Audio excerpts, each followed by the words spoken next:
Salut, c'est Laurette. Aujourd'hui, c'est recette à moins de 5 €. On va faire des œufs roses, maillot coulante et tuile de pain. C'est parti, on regarde les ingrédients. Pour cette recette, il va nous falloir du vinaigre de vin blanc, de l'huile neutre, ici de l'huile de tournesol, des baies roses, de la fleur de sel, une betterave chaga, du jus de betterave, de la moutarde, un petit peu de farine, de l'eau et des œufs. Vous l'aurez compris, l'idée de cette recette, c'est qu'on va revisiter l'œuf maillot, mais on va s'amuser un petit peu plus, on va le colorer et en même temps lui donner un petit goût de betterave qui sera assez original. Et pour apporter un peu de croquant dans l'histoire, on va faire des tuiles de pain, mais vraiment méga simples à faire. Allez, première étape de notre recette, on va tout simplement faire les œufs. Pour ça, on va faire des œufs durs. Donc on va les plonger dans de l'eau frémissante, on va les cuire pendant 9 à 10 minutes. Attention, frémissante et pas bouillante pour ne pas qu'ils éclatent. On va ensuite les plonger dans une glaçante pour pouvoir les décaler plus facilement sans les abîmer.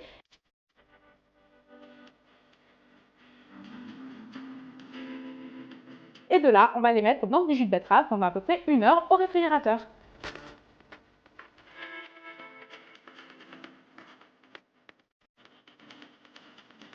Au bout d'1 heure, on les récupère, il n'y a plus qu'à les ouvrir en deux.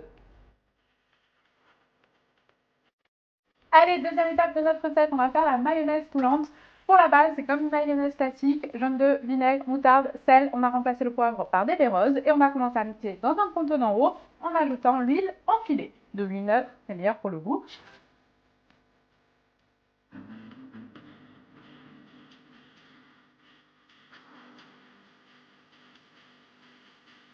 Et ensuite, pour détendre le tout et la colorer un petit peu, cette mayonnaise, on va rajouter un trait de jus de betterave pour vraiment avoir quelque chose d'un tout petit peu plus liquide, moins épais qu'une mayonnaise classique.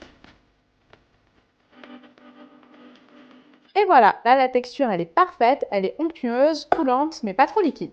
Troisième étape de la recette, on va faire des tuiles de pain et là ça va être vraiment très facile. On va tout simplement mélanger de l'eau, de l'huile et de la farine dans une pipette. On secoue bien et on va venir cuire le tout dans une poêle à sec.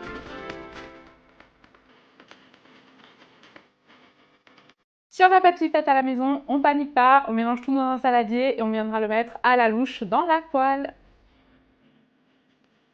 Ça fume un peu, c'est normal.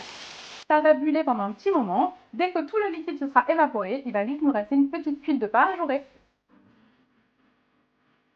On dépose sur du papier absorbant, ça va finir de durcir et ça va enlever l'excédent de gras. Allez, il n'y a plus qu'à découper la betterave chaga et on va pouvoir passer au dressage. On va venir parer et éplucher notre betterave. On va venir tailler de fines tranches. Et là, on vient découper des petits disques avec un emporte-pièce ou une douille si on veut quelque chose de plus petit.